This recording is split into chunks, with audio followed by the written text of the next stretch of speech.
അല്ല, ഇതിനകത്ത് ഞാൻ കേട്ടു പ്രതികരണം.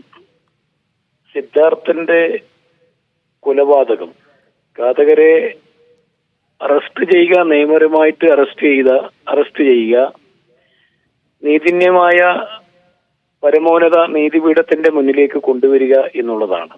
കാരണം ഇന്ന് കേരളം ദുഃഖത്തിലാണ്, എല്ലാ ക്യാമ്പസുകളിലും ദുഃഖത്തിലാണെന്ന്. ഞങ്ങള് യഥാർത്ഥത്തിൽ ഇന്നലെ ആ ഹോസ്റ്റല് സന്ദർശിച്ചു. ഞാനുണ്ടായിരുന്നു, സിദ്ദീഖ് MLA ഉണ്ടായിരുന്നു, ET മുഹമ്മദ് ബഷീർ MP ഉണ്ടായിരുന്നു. ഞങ്ങൾ കണ്ടു അവിടെ.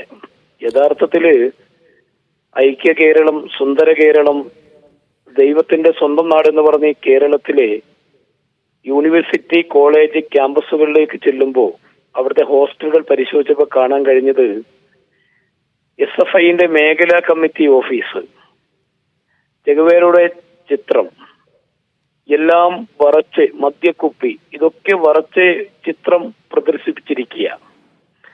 പിന്നെ മാത്രമല്ല, ഈ സിദ്ധാർത്ഥ് ആത്മഹത്യ ചെയ്തു എന്ന് ചില ആളുകൾ പറയുമ്പോൾ FIRൽ എങ്ങനെയാണ് ഈ സഹോദരന്റെ ശരീരത്തില് 18ഓളം ചെറുതും വലുതുമായ ഇഞ്ചുറി ഉള്ളത്? അത് പരിശോധിക്കപ്പെടണ്ടേ? പിന്നെ മാത്രമല്ല, സിദ്ധാർത്ഥ് എന്തിനാണ് ആത്മഹത്യ ചെയ്ത് എന്ന് വ്യക്തമായി വിലയിരുത്തേണ്ടതും അന്വേഷിക്കുന്ന ഡിവൈഎസ്പിയെ ആരാണ് തടസ്സപ്പെടുത്തിയത്? എന്തിനാണ് CPMന്റെ നേതാക്കള് ഡിവൈഎസ്പിയുടെ ഓഫീസിലോട്ട് പോയത്?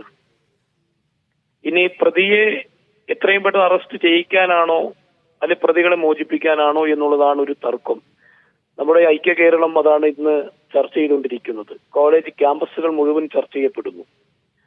മാത്രമല്ല, സിദ്ധാർത്ഥ് ഈ കോളേജിൽ നിന്നും സ്വന്തം മാതാപിതാക്കളെ കാണാൻ തിരുവനന്തപുരത്തേക്ക് പോയതായിരുന്നു. എന്തിനാണ് സിദ്ധാർത്ഥിനെ തിരിച്ചു വിളിച്ചത്? ഇതൊരു സമഗ്രമായ അന്വേഷണം വേണ്ടേ? അതെ, സമഗ്രമായ അന്വേഷണം ആവശ്യമാണ്. അതുപോലെ ശ്രീ IC ബാലകൃഷ്ണൻ, പ്രതികളെ മജിസ്ട്രേറ്റിന്റെ വസതിയിൽ എത്തിച്ചപ്പോൾ അവിടെ മുതിർന്ന CPM നേതാവായ CK ശശീന്ദ്രൻ അവിടെ ഉണ്ടായിരുന്നു. അദ്ദേഹത്തോട് ചോദിച്ചപ്പോൾ അദ്ദേഹം അത് സമ്മതിക്കുകയും ചെയ്യുന്നുണ്ട്. എന്തിനു പോയി എന്ന് ചോദിച്ചപ്പോൾ പറഞ്ഞത് ഓപ്പൺ കോർട്ടിലെ ആർക്കും പോകാമല്ലോ എന്ന് ചോദിക്കുകയാണ്. ആ ഒരു സന്ദർശനത്തെ താങ്കൾ എങ്ങനെ കാണുന്നു?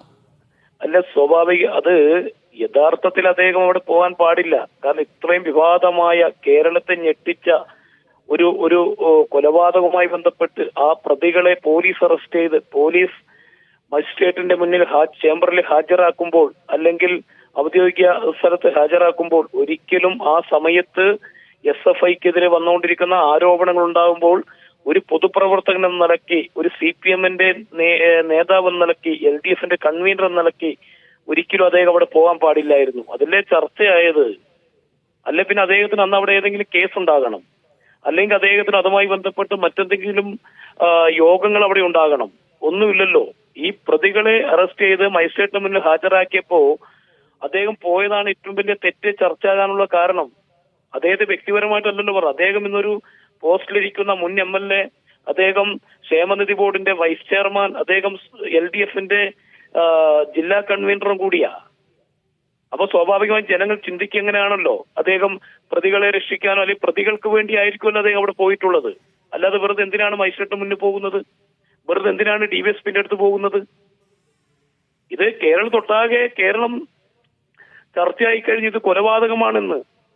ഇന്നലെ ഞങ്ങൾ അദ്ദേഹം ഈ സിദ്ധാർത്ഥിന്റെ മരണവുമായി ബന്ധപ്പെട്ട അദ്ദേഹത്തിന്റെ റൂം ഞങ്ങൾ സന്ദർശിച്ചു.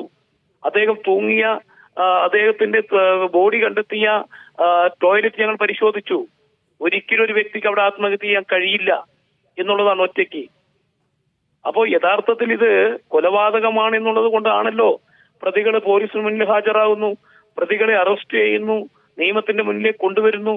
ഇതൊക്കെ ഒരു ആത്മഹത്യയാണെങ്കിൽ തന്നെ അങ്ങനെ ഒരു സംഭവം ഉണ്ടാകുന്നത്, അങ്ങനെ ഒരു അന്വേഷണത്തിന് നടത്തുന്നത്. പോസ്റ്റ്മോർട്ടം റിപ്പോർട്ടില് വളരെ വ്യക്തമാണല്ലോ. 3 ദിവസമായല്ലോ ഈ സിദ്ധാർത്ഥ് ഭക്ഷണം കഴിച്ചിട്ട്. ഞാൻ ചോദിക്കട്ടെ, ഭക്ഷണം കഴിച്ചില്ലെങ്കിൽ സ്വാഭാവികമായിട്ടും അവിടെ വാർഡനുണ്ട്, അവിടെ ഡീനുണ്ട്. ഒരു കുട്ടി ഹോസ്റ്റലിൽ വന്ന് മെസ്സിൽ വന്ന് ഭക്ഷണം കഴിച്ചില്ലെങ്കിൽ അന്വേഷിക്കേണ്ട. എന്തുകൊണ്ട് ഭക്ഷണം കഴിക്കുന്നില്ല? എവിടെയാണ്? ഇന്ന് വൈത്തിരി പൂക്കോടിലെ